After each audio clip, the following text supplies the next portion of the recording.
Oh my goodness, Teresa. Thank you. You are so beautiful. And where you're sitting is so beautiful. My name is Sharon. I'm an alcoholic. And gosh, the smiles are here. And Paula, my soulmate, and Carmel, I guess, my new enthusiastic friend. Anyway, there's many of you here I know and love, and more that I want to know and love, because that's my quest in life, everlasting love, which I'll never get there. So that's good. It gives me something to shoot for. Ali, thank you. Ali, thank you very much for the honor of coming. And I like your team. It's nice that you honor them.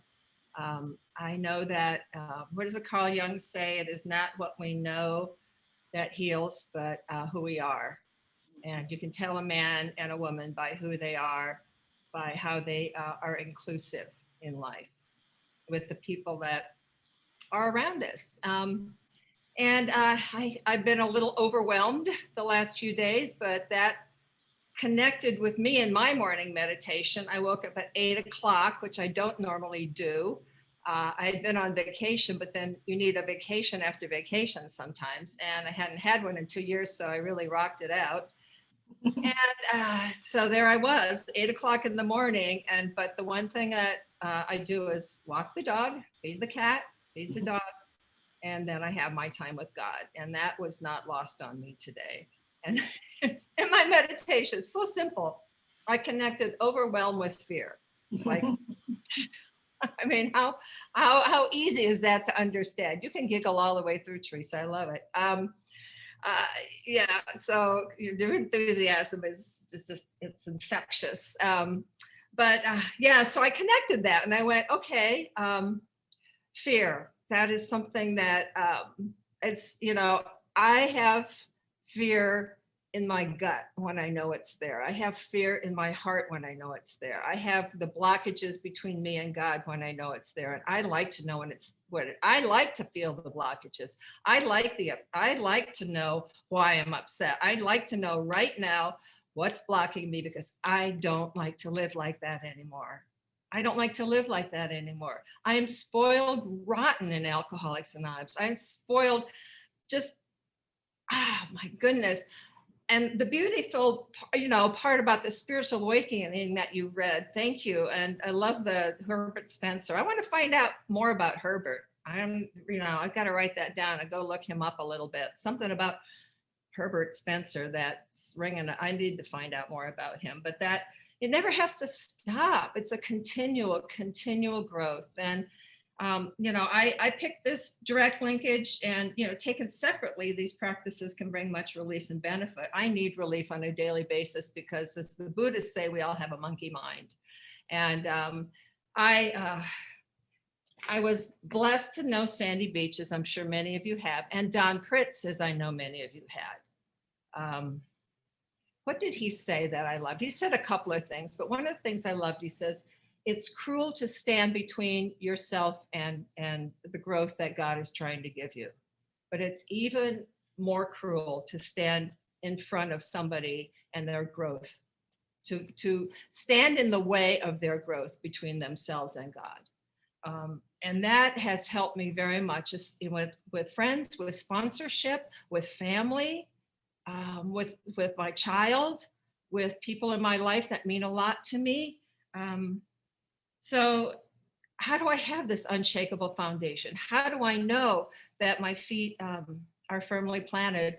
I know the first time I ever had a little awakening in Alcoholics Anonymous was I was 31 days sober. I got sober August 20th, 1975, and I wasn't looking for Alcoholics Anonymous. I was not looking to be reborn. It's like, just get me off the streets. And yeah, I had this broken jaw. I couldn't talk for 3 months in AA. It was a blessing for all of you. I got to tell you that. I had run, that was my last big fun drunk with people that didn't like me very much and let me know it. And I came in here with no place to go. Parents said, Sharon, we can't help you anymore. Go to the Salvation Army. And I called, a number was sitting there by the phone, but for the guy that let me sleep on his couch because I had nowhere to go, nowhere to eat, nowhere to make a living. I had a court case they caught these guys. They wanted me to go to court. I was broken. I was an ember of life on that morning. And my mother and dad said, no, we can't help you anymore. And I looked down, there was a phone number to a girl I used to drink with at Barney's Beanery in West Hollywood. And she was dating the guy that I was sleeping on his couch. And I called her because she was always nice to me. She bought me drinks. She made a pair of earrings for me. She was beautiful. And I called her and she said, Sharon, I can't help you, but Suzanne can. And she had been in and out of Alcoholics Anonymous. I had seen her in the bar with the big book years before, well, months before. It felt like years, months before. And I didn't even put any of that together that day. That it was like picking up a breadcrumb that God gave me long enough for me to look down to grab it and pick it up. And she had me call someone in Alcoholics Anonymous, and I can't even talk. That was it. But she knew where I was because the liquor store I was living above, drinking cheap wine through the wires on the mouth where the tooth had been kicked out. That's what came to you. She knew the liquor store. She could understand the Duck Pond liquor store. And she knew that liquor store because it sold to alcoholics after dark, after hours. It took bad checks, it delivered. It was a great liquor store. It let you steal. So every alcoholic in the west side of LA knew that liquor store. So she knew exactly where I was. And she said, don't drink anything from now on, put it down, and don't smoke anything either. And I put down the joint in my other hand and looked around like, where the heck is this woman? She read my mail. And she said, go sit on the steps. She knew where the steps were and someone will come get you. And I didn't even ask for someone to come get me. I just need a place to stay. The guy asked me to leave because I was depressing him. I had nowhere to go.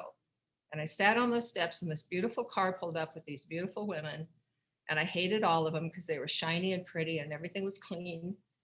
And I got in the back with my backpack of my livelihood, my book, Be Here Now by Baba Ram Dass, because I was always on a search, always on a quest. Thank God in Alcoholics Anonymous, it's never ending growth. Never ending growth. Because I'm a more girl. I like tequila. I like more fun. It never stopped. And I want more spiritual growth no matter what it takes, because it's where I am. I want more God. I want more God to overflow. So I have no choice but to share it all. So they picked me up and took me to my first meeting. And guess what? At my first meeting, the man hooked me by saying he always waited for the spaceship to land and say, you can come home now, Bill. And I thought, spaceship people, I finally am where I'm supposed to be. And that let me sit deeper in my seat. I found out I was in Alcoholics Anonymous because a man put a book down in front of me, the book I had seen in the bar, Barney's Beanery. I went, oh, that's where I am. And then they were kind to me. And what is it? God, it's Wadsworth. I wrote this down. The best portion of a good man's life is the little, nameless, unremembered acts of kindness and love. And if you wouldn't have been kind to me, I don't think I would have stayed. And the kindnesses came in things like, you look tired, kid, take your backpack off and stay with us. The kindnesses came and giving me a sleeping bag so I could sleep on your floors. They moved me out of the liquor store. The kindnesses came in picking me up for meetings and driving around to hear Chuck C and people like that, just sitting me in the back in the middle because I'm the newcomer. I got to sit on the hump. That's where newcomers sit. And they'd say, Sharon, what'd you think? What'd you think? And I can't talk. And but you know what it was? I felt safe. And that was your kindnesses. I felt safe. You let me feel safe. And at 31 days, this is my first little awakening. They said, stay and raise your hand for 30 days and, we'll help you. And I didn't know I wanted your help, but I needed your help. I was at the point of my surrender. I needed just the basics to survive. And I started to raise my hand and I went, oh, I have 31 days. And I had that feeling of just goosebumps all over me because I don't stay sober 31 days. Never. I was in jail once and I had DTs and I think I was 8 days in, and then I found the guy making his own creepy, whatever it was, wine, but I didn't care. Tasted enough alcohol from me. I don't stay sober 31 days. And I pulled my hand down and I knew I didn't do it, that there was some power somewhere that did it for me. I didn't know what it was. I didn't know it was, just my creator. I didn't know it was this force that comes into us in Alcoholics Anonymous. And we are the ones that couldn't put down a drink. And look at us tonight. Look at how beautiful we look. I could look at every single one of you and see the shine in your face, see the light in your eyes. Those of us that are here in the middle of favor. We are in the middle of favor. We have been favored. We have been favored because our lives have been saved and we are to save another. And that's the basic for me. And so, yeah, kindness is, we're basic. It's something I hope I never forget when someone walks in the door. Just the little small kindnesses. Showing the woman where the bathroom is, walking with her, taking her number, showing someone where there's the literature, and this is the book that, this is our basic text. So here, have it. You can pay us. I paid $0.25 at a time to Maurice Zolotow, a Hollywood writer in our group, fabulous guy. He said, he came to my watch. We have a watch where you watch people get sober for a year. We don't let you leave. It's the night you're turning 1 till midnight. We stay and we have a cupcake with a candle and we sing at you. And we don't let you out of our sight. And we sit with you. And at my watch, Maurice walked in and he said, Sharon, I knew you'd stay sober. You were the only newcomer that year that paid me back $0.25 at a time for that big book. Because you see, I don't owe you anything. I don't want to owe you anything because I leave. I always leave. I'm always searching. And you said to me, you can pick your own God. And you said to me, we're going to work these steps as best you can. Let's get going. This is what I did. Now you have to pick up the tools. You didn't do it for me. I grew up with a great family, but I was a manipulator. I remember home ec class. I hated it. And they had you had to learn how to buttonhole. Now you guys are probably losing you on that, but it wasn't easy. And you had to learn how to do a sewing machine. And I would sit with my mother and say, Mom, can you show me how to do this? And she would do it. So I didn't understand. Can you do the next buttonhole? It's like my mother did my whole project for me. See, I don't want to work hard for something. I want the end result.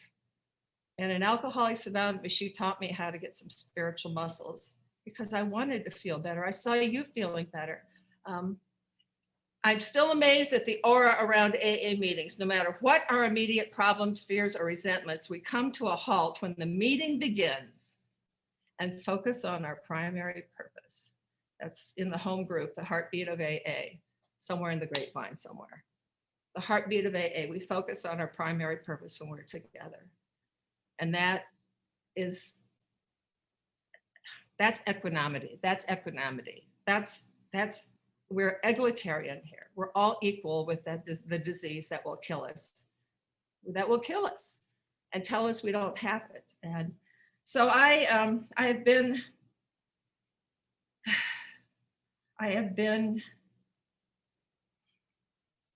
in places where I've had no relief and I've had to seek the relief. I've been in places where I've had such pain, but I'll tell you the one thing I haven't done, if you're new, don't leave. Don't leave. I had my husband at 10 years of sobriety. I had a baby and he decided he wanted the newcomer in the room. Now nobody got custody of the meeting. I mean, we have big meetings, but nobody got custody of the meeting and they were much too joyous for me. And all of you knew it happened. Now I'm in a spot in my life where I'm sponsoring people. I've made amends to my mother and my father and my family and people in New Orleans because I lived there.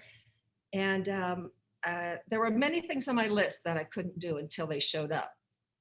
And that's about being aware. That's about seeing where I moved in life and what there is for me to do.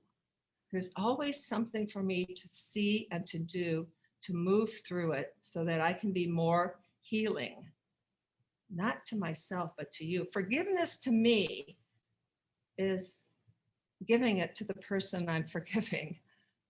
It comes back. So I had been through all of that. And I sat in the meetings at 10 years of sobriety. My sponsor smoked pot in Paris. So now I don't have this wonderful sponsor named Ginny anymore. And there's a man in my group, the group I landed in. If you would have told me it was this group, I would have said bye. And I landed in the Pacific group. And there was this man named Clancy. And this man named Clancy, I asked to be my sponsor because I was scared to death. I had this new baby and I was getting passports. I thought, I'm going to go to Paris. And I wasn't very nice to the people there. I wasn't very nice. And I would let them walk over my legs. I wouldn't remove my legs when they wanted to get in the aisle. I had been punk rocking a little bit just to get my pissed off self out. And I used to go to a group called the Cramps all the time. Actually, he's buried in the same grave, the great gravesite that Dr. Bob was buried. I think his name was Lex Luthor. But and I made a big Midol shirt to wear to the meeting, because then to the concert I would wear the Midol shirt to the Cramps concert, and I had my hair cut white and I would spike it up so that I could just kind of scare you as you tried to hug me with my hair. And I was 10 years sober, and I had this new baby, and my husband has this new woman, and they're happy in the back of the room. And you guys knew what was happening and nobody told me, so I hated all of you. I sat in the room and I seethed. Betrayal. Man, that's my line in the sand. I'll go through anything, but not betrayal. And I felt betrayed by all of you. And I just hung onto the seat and I thought, I am going to let you see how much of a victim I am. And I came in the room and I sat like that. And my friend, well, she was an old timer. And she walked by me and walked by with the newcomer and then stepped over my legs. She had about 5 more years than me. Pat Hodges, God bless her. And she stepped over my legs and brought the newcomer over my legs and stopped and looked at me, looked at the newcomer and said, look at Sharon. She's got 10 years. Do you want what she's got? And it was like, oh, that's that new girl there. I met her that day at the yard. What kind of an example am I? And I heard it. See, now I wasn't ready for awareness. I was ready to have more hate. But I put myself in the seat and I didn't leave. And I had a moment of being open enough that I heard it. And I turned myself in to Clancy. I did another inventory. I didn't throw the hot coffee on them. He said, Sharon, you have to be an example of dignity and grace. But I want revenge. And he didn't listen. He said, so you can be an example to others. And that has kept me behaving in the rooms of Alcoholics Anonymous, no matter what. And I have to take that out there now because I can't be one person in and one person out. I can't be one person in the rooms and one person at home. I can't be one person in the rooms and one person on the road. There used to be a lady in our group. She was from Australia and she drove really fast. And we kept saying, you can't drive like that. You've got an easy does it sticker on your car. Back in the days we had stickers, bumper stickers. And she drove like really fast. People rode with her like, oh my God, where did she learn to drive? Out, who knows, out in the bush. She just went. So one time in the parking lot, we thought, she's not slowing down. This is embarrassing for Alcoholics Anonymous. Somebody put another bumper sticker over her bumper sticker. It said, this too shall pass. There's always a solution for something, It's like, get together, we'll come up with a solution.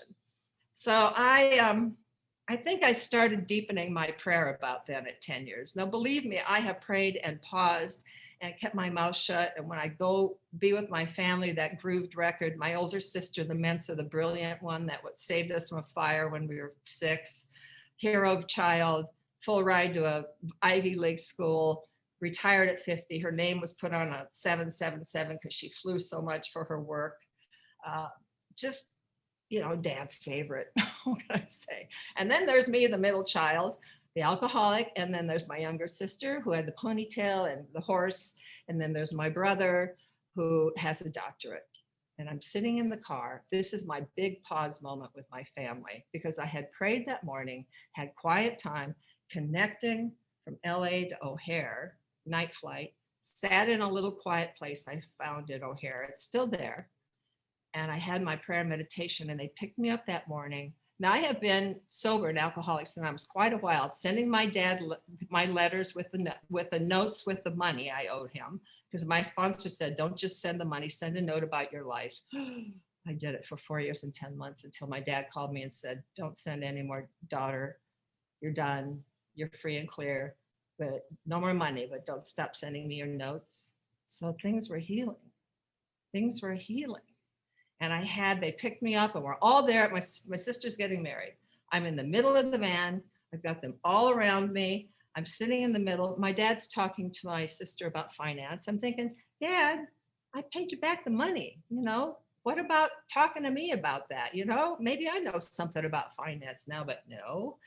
In the back, my mother's talking to my sister about fashion. So she lives in Alaska. I just got off the plane from LA. Come on, look it. I can tell you about it. I'm the fashionista in the family, but no. And then my brother's talking to his new brother-in-law, who's a commercial fisherman, and they're talking about fishing. And I thought, if I am not brought into this conversation, something's wrong, because I taught my brother how to put a worm on a hook. And there I am sitting in the middle of the van, realizing I am going, making this cathartic sobbing noise. And my dad stopped the van on Cedar River Road, beautiful, beautiful part of Iowa. And he stopped the van, he turned around and looked at me and he said, "Are you okay?" Oh, no, I'm not. You're all here. I've waited for this moment for my whole life to tell you why I'm not okay. And I have just this little, soapbox that I can undo. It's right here in my purse. Stand on it and tell y'all. But no, I heard a voice because I had that morning. I opened enough space. It said, "Get out of the van." Thank God I got out of the van, because I could have ruined everything about Alcoholics Anonymous in that moment. Everything. But I had my morning, because something happens to me sometimes at night. That little spiritual window, that glimpse it talks about, just kind of closes up. And then I might not have heard that voice. I might not have been able to understand what this woman on the phone is saying to me when I answer the phone in the morning. I might not be out of myself to listen. Listening is a spiritual tool. Listening is right from God. Listening is an art. It's an art. It's an art form. Nothing is better than walking out and listening to the wind, listening to the birds, listening to the dogs, listening to the planes, listening to nothing, listening to the raindrops. It rained this morning in LA. What? It rained this morning in LA. What does Mother Teresa say? Every drop in the ocean makes it bigger. Every drop of kindness, every little drop of kindness makes a ripple. And so every day I try to go out and just have a little Zen stone, nothing big and clumpy and dirty, and throw it in life. I am trying to just drop a little Zen stone to see where it's going to connect. I don't always know. It can be from somebody I've never met. It can be from the homeless guy named Dakota on my off-ramp who now has a puppy.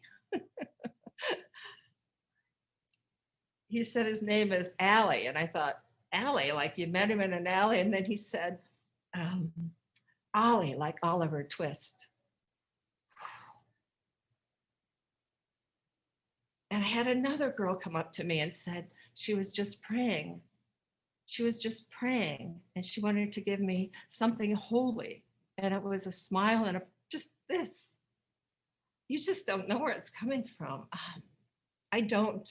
I try to be open to whatever it is. I am surprised. I like surprises. God shows off in little ways in my life.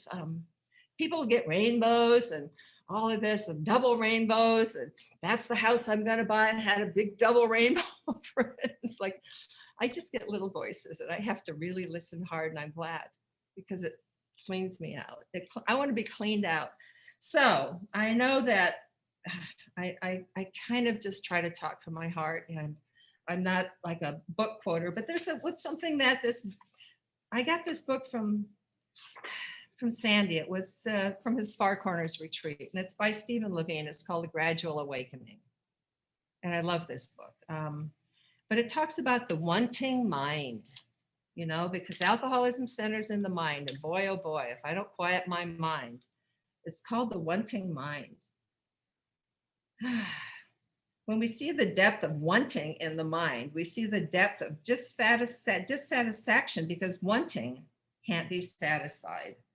When we get finished with one desire, there's always another. As long as we're trying to satisfy desire, we're increasing wanting. Ironically, though, this is the good part. When we experience the depth of dissatisfaction in the wanting mind, there follows a great joy. Because when we see that no object of mind can in itself satisfy, then nothing that arises can draw us out, and we begin to let go because there is nothing worth holding on to. And it goes on and on about how more the mind wants more. And um, breath is something I need to meditate. Breath is something I need during the day. Um, I don't breathe a lot. That's been, that, I don't even think I exhaled in life until I did my inventory. I think I finally started exhaling in life when I did my fifth step. But when I can connect with my breath, it opens me up to calm.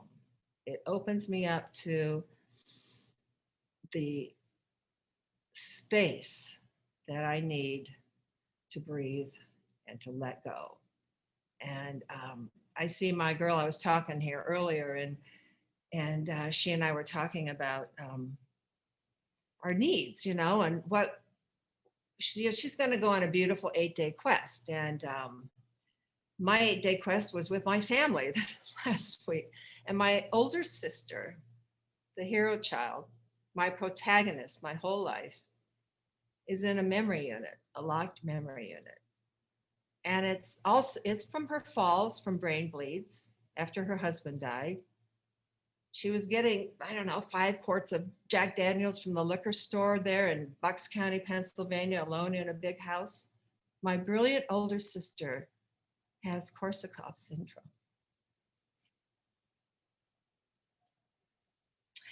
She knows who we are, and she has a sense of humor.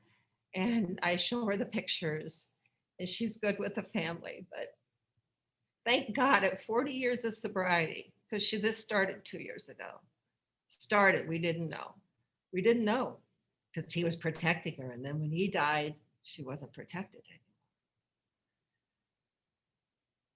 But at 40 years, I had been making my amends to my sister, making amends to my older sister. And it took 40 years for her to look at me as her sister with nothing between us. And I'm so grateful I didn't give up because that happened before this. I'm so grateful I didn't give up because my heart wouldn't let me. It has fallen from here to here a long time ago, and my heart tells me the truth. My heart cheers me on. My heart knows the way because my God lives in my heart. But as St. Francis, I know it's St. Augustine, I think. He says, pray all day long, use words if necessary. So my feet are my prayers. My hands are my prayers. My smile is my prayer. Many things are my prayers. I love the St. Francis prayer. That's one of my one line at a time. My sponsor taught me to just take one line at a time and pray on that. My meditations early on, I was too energetic. I had to walk. She said, go walk and say the Our Father 3 times in a row without thinking about yourself. I dare any of you to try that. Because I get through 2 and I go, oh, I got through 2. And it was like, oh no, I never got through 3. I don't know if any of you have ever done the 7-day mental diet, but I can get to day 3. That's it. Day 3. And I love the golden key. It is part of my daily. It helps me very simply let go. Because I got to let go. And humility, humility is the room within us which we provide, clean up, and make available for God. So that's what I do every morning. I clean up. I like to do writing. I love to write. I love to write letters to God. I love to have God write letters to me. I just love having God in my writing. I love to talk to you between one-on-one. Things fall out of your mouth that you go, oh, I've never said that before. Things come out of my mouth, or we'll find an action together. Go, I never noticed that before. It's like where 2 or 3 are gathered, there's God. And I experience that all the time when I'm out of my way. It hurts to be in my way. What's blocking me? What defect of character? What is it? My biggest is defiance. My biggest defect of character is defiance. And it almost took me out a couple years ago. A couple years ago, I lost my dad. My dad was killed in 99. We were great. We were great. We had our root beer. We had our root beer. I spent all day with him doing errands. He brought me down to the coffee klatch, no women allowed, introduced me to everybody. We're driving home a hot August day. It's, I don't know, maybe my 15th trip home in since my sobriety. And I am like, the letters are written, the money's been forgiven, the innocence has come back. I didn't know that was going to happen. And we stopped at the A&W. My dad said, "You want a root beer?" I said, "Love one." So I walked back to the car with my root beer to get back in the car. And he said, "No, there's a picnic table. It's Iowa. They calm down and relax a little." So we went over there and sat under the shade tree on the picnic table. And my dad and I were just sitting across from each other having a talk. And if you would have been getting your root beer, you would have looked over and gone, "Oh, look, there's a dad and a daughter having a chat," not knowing what's gone into this, not knowing how special and sacred that moment was. And if you'd have looked under the picnic table, my legs were swinging like a little 6-year-old girl. So happy. Fireflies, the cicadas, the wind in the trees, and our root beers. And what happened was my dad and I we were good for many years before he was killed. And then things happened. And, that ex-husband left the second wife after they had a baby, and she told me that I was her example of walking through it with dignity and grace. What? I was? I didn't want her to have my example. No, she's crossed off the list. Everybody gets my example of dignity and grace, but the girl who sleeping with my husband, who they then married, and we raised our kids in Alcoholics Anonymous, her and me together, and we are best of friends. Who knew? And there I am, meeting Casey Crane for 24 years. We had a love story. And we did a lot of good AA, and many of you met him. And and I had to say goodbye to him 10 years ago, June 3rd. And that was what Teresa and I had a couple moments. Paula and I have had a couple moments. I'm sure there's others here, if I look around, they've had some moments of me talking about him and me remembering how good we were together. Yeah, it was hard. It was hard letting go, but it was peaceful, joyous. Alcoholics Anonymous, Irish nun sober, Buddhist guy sober. We had a blues picker at the end of the bed playing blues. And he was a spiritual warrior, and he went out. He was in hospice 2.5 days. And then my mother, 5 years later, on his birthday, went out in hospice 2.5 days, 95. And you've been there with me all the way through. I love deeply. I love you deeply. I love Alcoholics Anonymous deeply. I cannot imagine me being the child that was framed in black on the family piano that was gone. And my mother having to tell everyone she was great, she was full of love. We don't know what happened to her because they didn't know alcoholism.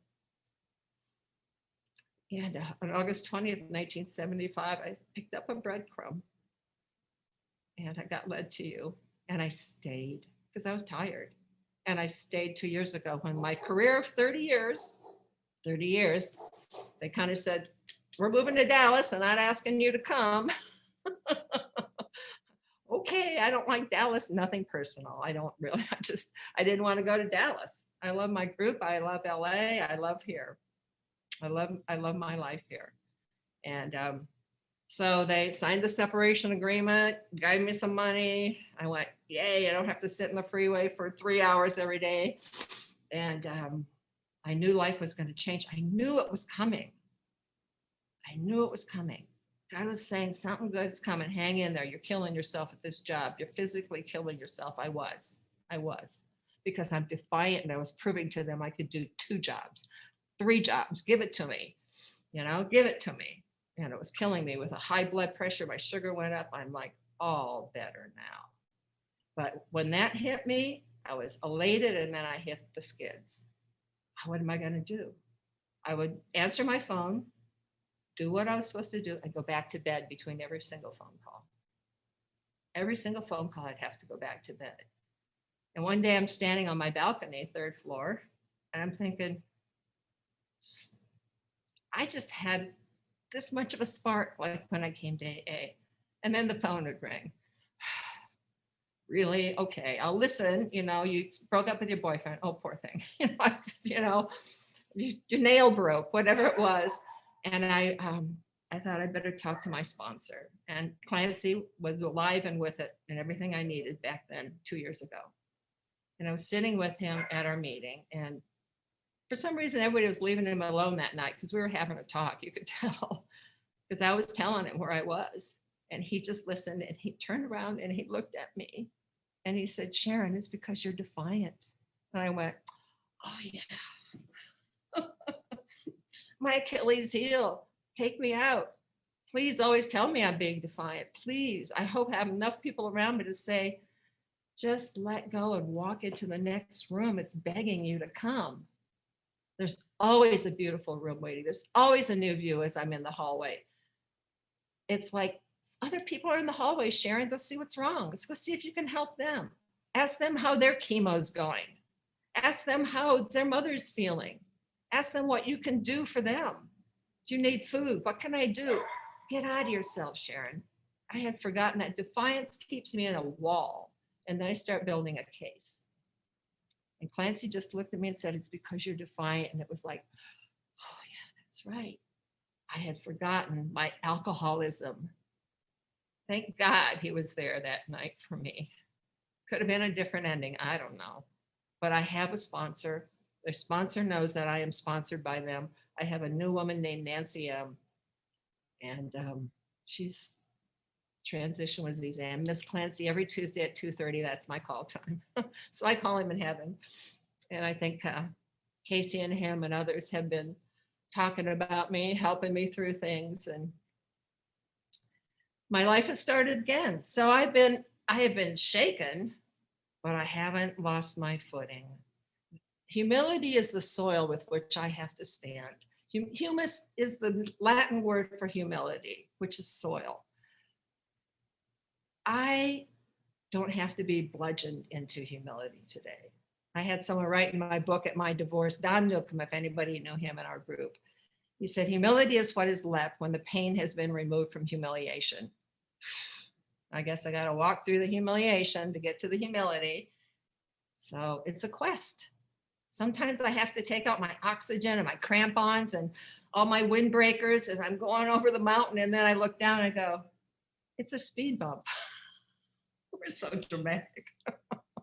You can lay down and roll over it, but no, I got to get all prepared. Humility is that's he wrote in the grapevine, humility is the soil in which all other virtues grow. So I have to keep my feet planted. And he also talks about in the book, The Sunlight, nothing grows in the dark. Nothing grows in the dark. Nothing grows in the dark. Where is that? Yes. Okay, a clear light seems to fall upon us when we open our eyes. Since our blindness is caused by our own defects, we must first deeply realize what they are. Defiance. Constructive meditation is the first requirement for each new step in our spiritual growth.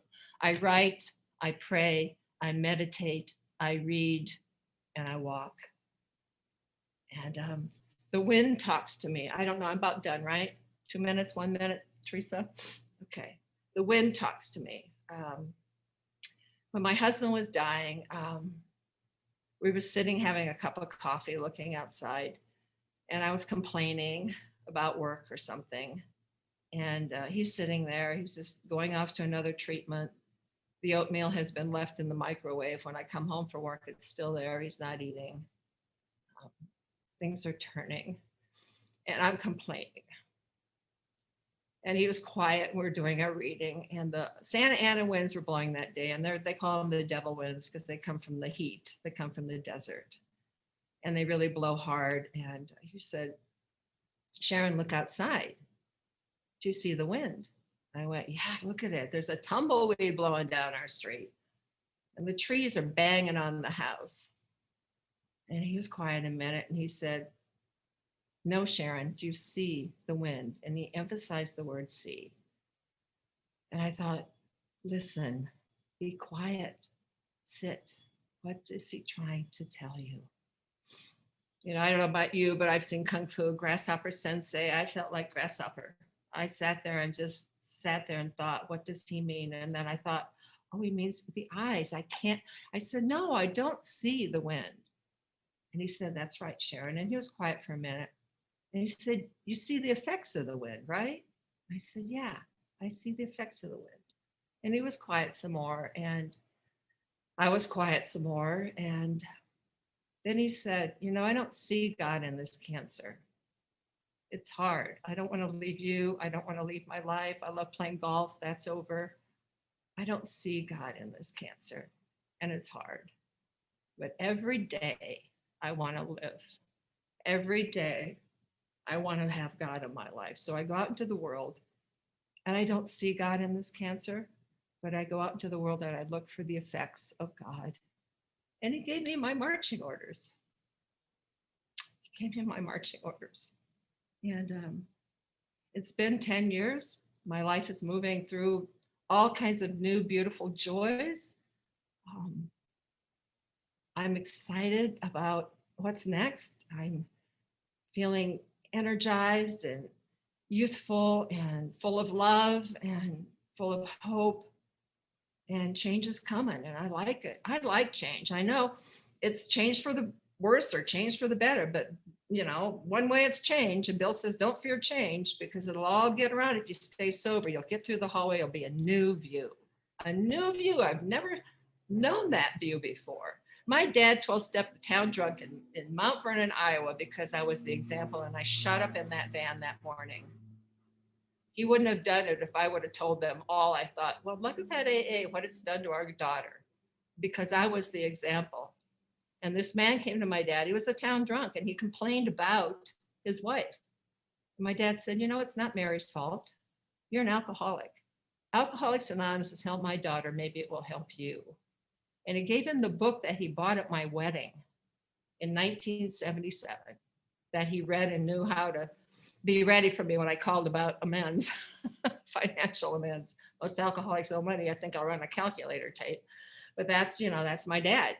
So he gave him the book, and his name was John. And my mother told me this after my father was killed. I didn't know this. And I was speaking at a meeting, and that morning I probably just put a little ripple just a little stone, little teardrop, whatever it was in the lake of life. And the ripple got to hit the shore that day. I got to see it because this girl stood in front of me after I talked about that night, because my mother had just told me.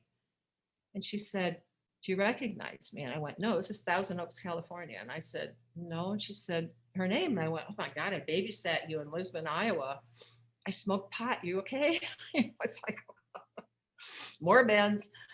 And she said, yeah, I'm fine. And I said, well, what are you doing here? And she said, I just want to tell you, that's my Uncle John, and he's still sober. And then she said, then the ripple hit the shore. I caught a glimpse. She said, I went home 2 years ago for a family reunion, and my Uncle John 12-stepped me. I have 2 years. We don't know where it goes. We don't know where it goes. My life is with you. My joy is with God. My joy is seeing the light in your eyes, and the wind, the effects of the wind. The birds, they sound like diamonds to me. And we're all in the same root system here. Sometimes you're higher than me, getting the sun, bringing it down to me through the root system. I'm further out. I've got fresher soil. I'm bringing it to you because you haven't had fresher soil. We're all the same root system. We're all in this together. What I do affects you. What you do affects me. And when we hold hands and say the Lord's Prayer, we're all with God. We're all sober, sane, mostly. And, my emotions have evened out. Clients used to say we're like a pendulum, alcoholics. The pendulum swings right on a grandfather clock. We swing way up here, and then we go down through the bottom. And clients, he said, this little part is called normal at the bottom. And we swing up to here. I hate him. He's just not, can't stand his hairdo, whatever. And then it swings down through normal. And then it swings up to, I love you. I can't stand to be apart from you. Now how we are, one or the other. And then it passes through normal. And Clancy said, this is all we get to see. We'll always just pass through, Sharon. Just do your best to reduce the swing. Reduce the swing. And that's what sobriety, step 11, my God, all of you have done for me. You've reduced the swing so I can be effective in life. Thank you very much for having me.